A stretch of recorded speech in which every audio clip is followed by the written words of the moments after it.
अब देखिए उसके बाद एक क्वेश्चन आता है, यदि किसी दर्पण में 6 बज रहे हैं तो मिरर में क्या टाइम होगा। तो एक चीज़ ध्यान दीजिएगा, दर्पण में यदि 6 बजेगा तो मिरर में क्या टाइम होगा, या दर्पण में 9 बज रहा है तो मिरर में क्या टाइम होगा। तो एक चीज़ ध्यान दीजिए, ये यहाँ पे आपका ये क्लॉक बन चुका है 12, 1, 2, 3, 4, 5, 6, 7, 8, 9, 10, 11 और 12। अब यहाँ एक चीज़ आप ध्यान दीजिएगा, ये आपका 3 बज रहा है, तो मिरर में यदि 3 बजता है तो दर्पण में क्या बजेगा। तो एक चीज़ ध्यान रखना है, दर्पण और मिरर में क्या समानता है, क्या भिन्नता है, ये देखिए।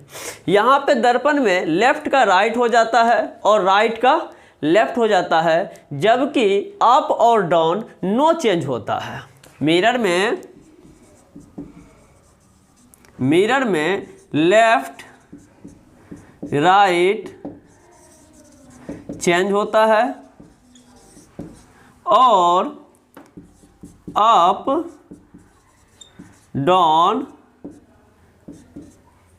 डाउन नो चेंज होता है। यानी कहने का मतलब है मिरर में राइट लेफ्ट हो जाएगा और लेफ्ट राइट हो जाएगा, जबकि ऊपर और नीचे मिरर में नहीं चेंज होता है। तो इस तरीके से हम देख सकते हैं, यहाँ पे जब ये 3 बज रहा है तो यहाँ राइट में 3 पे है तो ये लेफ्ट में 9 पे आ जाएगा, और ऊपर 12 पे है तो ये 12 पे ही रहेगा।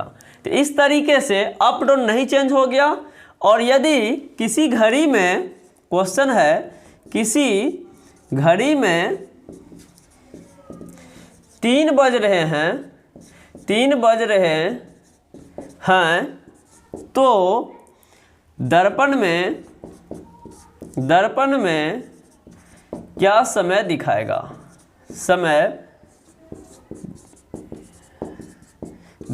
तो यहाँ पे क्या देखें, इसका 9 हो गया answer.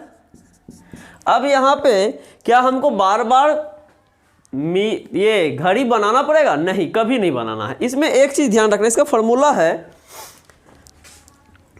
1160 minus real time equal to mirror time.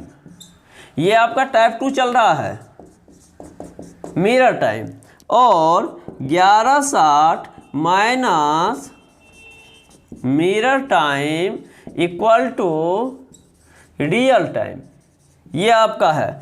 अब यहाँ देखिए इसका कहने का अर्थ क्या हुआ।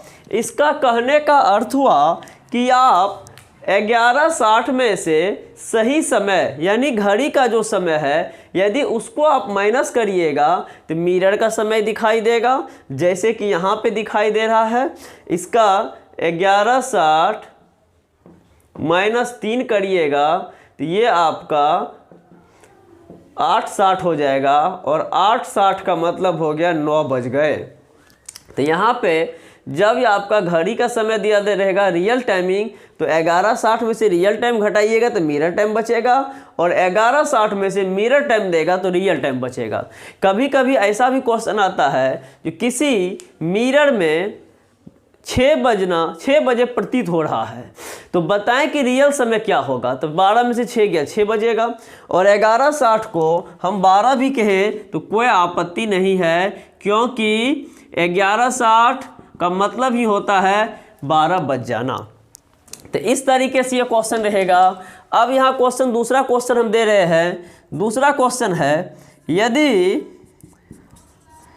किसी घड़ी में 4:20 हो रहे हैं तो दर्पण में क्या समय होगा। तो यहाँ पे देखिए आप क्या करेंगे, 1160 माइनस 4:20 करेंगे, इक्वल टू 60 में से 20 गया 40, 11 में से 4 गया 7, 40। ये आपका आंसर हो गया 7:40।